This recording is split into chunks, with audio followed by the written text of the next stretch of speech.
नमस्कार, बहुत स्वागत है आपका देसी भारत चैनल पर। हम हैं धर्म दुबे। भोजपुरी के सुपरस्टार सिंगर हैं गुंजन सिंह, जो चुम्मे की फरमाइश कर रहे हैं। जी हाँ, या फिर हम ऐसा भी कह सकते हैं कि बॉलीवुड के महानायक अमिताभ बच्चन की राह चल रहे हैं गुंजन सिंह।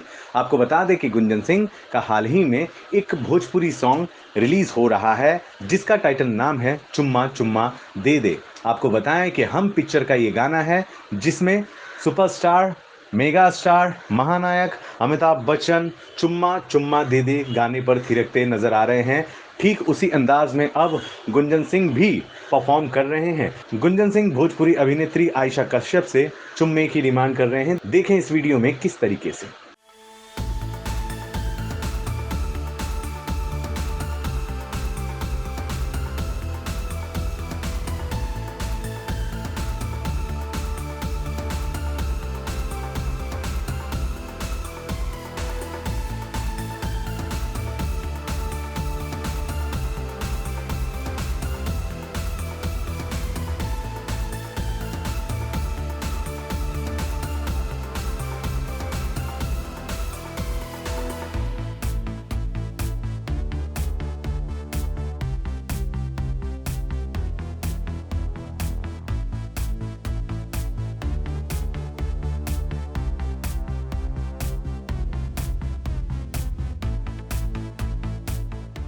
इसी तरह की खबरों के लिए बने रहें देसी भारत के साथ।